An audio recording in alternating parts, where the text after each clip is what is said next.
Good morning everyone. My name is Cheryl and this is my channel, Bluegrass Dreams to Seams. This channel is mostly about sewing and sometimes I'll throw in a little bit about knitting because I do love to knit garments. Socks, pullovers, cardigans. I am working on a mitered square blanket. So where have I been? Well, I had to go to Cincinnati and help my son and his wife with caring for their younger boy while their older boy, who's 4, had the first of 2 surgeries. He has double hip dysplasia. Now, some of you out there will be familiar with that, but basically what it is this part of your hip that holds the ball, his is not formed correctly. And so they go in and they surgically try to shape this hip by adding bone to, to form that socket so that the hip stays locked in. Yeah. Now, believe it or not, he could walk, but he walked with pain. And now when this all heals, he won't. Now, the other surgery takes place toward the end of July on the other hip. And yes, he is wearing a cast. Total time, first surgery to getting the cast off is 4.5 months. So sometime in October, all the cast will come off. Now, he cannot stand. He cannot sit. He can recline. And recline means here you are level. Recline. That's it. That's what he is able to do. Propped on pillows.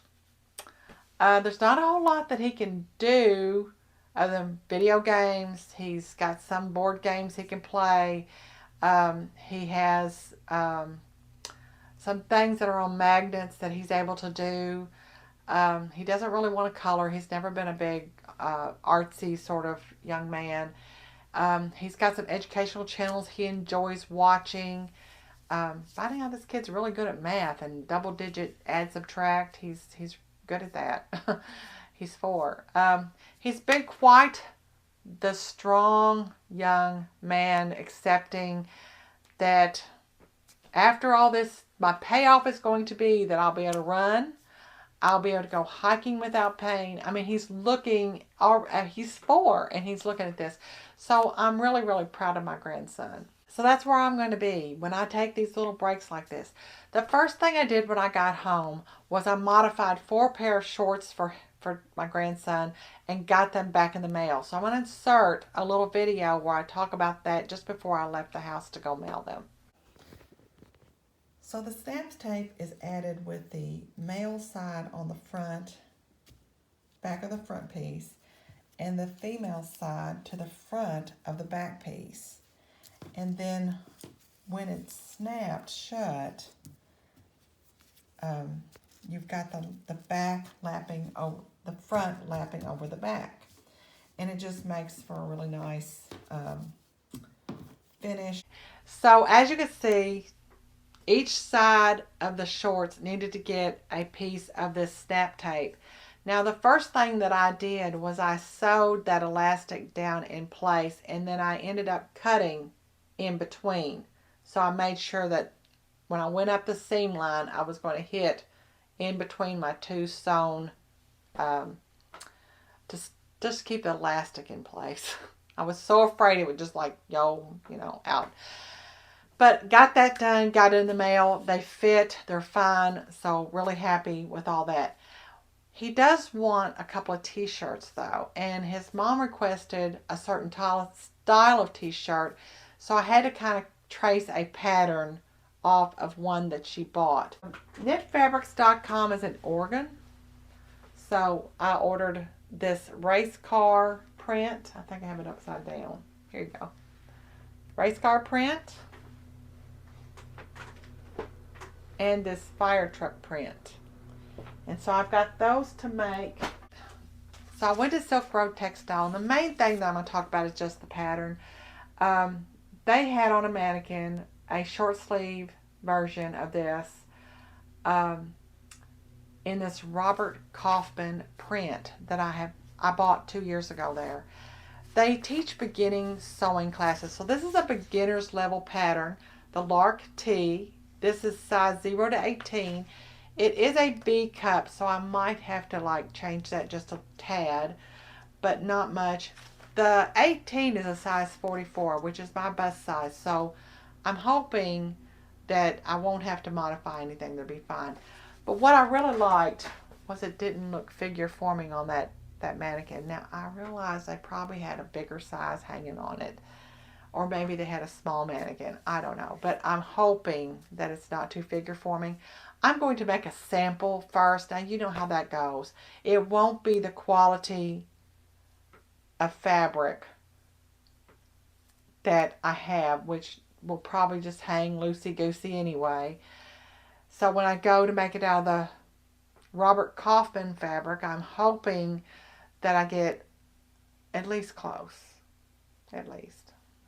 So I went ahead and I cut out another cami because I found a 1 yard remnant of white linen in my closet. And I wanted to cut another one of these camis out. This one here. That's the Ogden cami. I wanted to cut that out because I don't want to put this facing on the inside that finishes all these edges here. I'm going to try to use up some of my French lace. I mean, look, I've got so much French lace. So I'm thinking about that and maybe a tated edging to go all the way around. So I just want to play with that. So that's my plan with this fabric that I've got laying down here. It's already cut. To play with that. Got home. I purchased a panel from my friend Cheryl. She owns Muppin Sewing Emporium. And I would show it to you, but I had to find some white broadcloth, which by some miracle, they had just enough at the only place I can buy fabric right now in Paducah that's for garment sewing is Hobby Lobby. So I bought this white broadcloth. It's so thrilling, isn't it? What's going to make this is what I'm going to do with this panel. And I don't want to talk about it too much because I want to see if this is going to work before I show it. But I picked out this shirt pattern and then it dawned on me, I don't have a pocket on that and I want a pocket. So I don't even have a pattern for this yet. So, but that's there, that's planned. Then I have never made this. Now I really don't want this center front seam here, so I might try to lay this on the fold. The back one is fine, I don't care. I've made a dress by this company. It's called A Verb for Keeping Warm. It's the name of the company. And this is the Endless Summer Tank. Picked up this fabric. It's a lawn, but not a Liberty lawn. It was all that Let's Sew had left of this. I just love this print. And if I need to like finish the yoke on this, I've got some blue batiste that I could finish it with. So I'm not worried about that. Then I have another piece of lawn that I think I'm going to cut this little top right here out of. That's a Simplicity pattern. And here's I bought this at Joann's. It's the Liberty Lawn. They never run this on sale that I know of, but it is so soft. Quality-wise, this lawn and this lawn, I don't think there's that much difference in them. This is not Liberty. This is.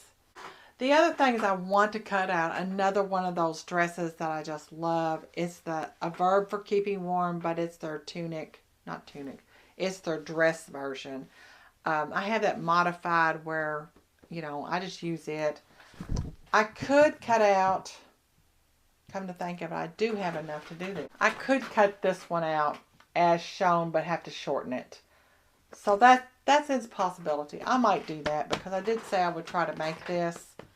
And everybody loves Coco Beale's patterns. And I think the 16 will fit me. I love this pattern here. Now, I want standard cuffs. So the cuffs from shirt B will go on my shirt, but I don't like this collar that's on shirt B. I want the standard collar. I think it's what you see here on him. It's just a stand-up collar. All they show on the back is like that. They don't show you anything else. So this is a 1994 pattern. Yeah, 1994. I've never cut this. And it goes up to, it's a large, extra large in here, so I should be fine. The large is actually fits my bust size, but I'll need to check my waist with this. If it has any shaping to it at all, which it really doesn't look like it does, I should be fine. So that is planned. But what I'm thinking now is taking that shirt body and putting this collar on it. Because, you know, I told you all I wanted to do some Swiss embroideries, a version of that collar in Swiss embroidery lace. That collar is like in 5 or 6 pieces. And I could use some of the pink, this pink batiste. But I don't want to use this shirt body. So if this collar will fit, even if I have to modify the neckline to make it work, I can always, you know, overlay. I might try to do this tuck body of this shirt with the collar of this shirt. We'll see if I can pull that off. So there's that planned. And that's it. That is all I've been able to do is make plans. And I've got to get started. I've got my granddaughter coming, and our plan is to work on teaching her the beginning of sewing. There's a couple of Barbie doll things I want to do. But hopefully I can sneak in here and work on my cami, and I'll have a video for you next week. That may just be that cami and maybe the beginnings of that collar if I get to work on it. One other thing is I am thinking about changing my title. I want feedback on this. So if you regularly watch me or you just started, Bluegrass Dreams to Seams, I've been told, is a little long. I've heard that comment at least twice. Another thing is there's somebody that was trying to help me and said, I don't think you capture the sewing population somehow. Well, I mean, I've got hashtag Friday Sews. I've got hashtag American Sewing Guild. I've got hashtag Friday Sew Creators. And I've got all these things about fabrics and patterns. I don't see how that can be my problem. But could it be that I don't have sewing, the word sewing in my title?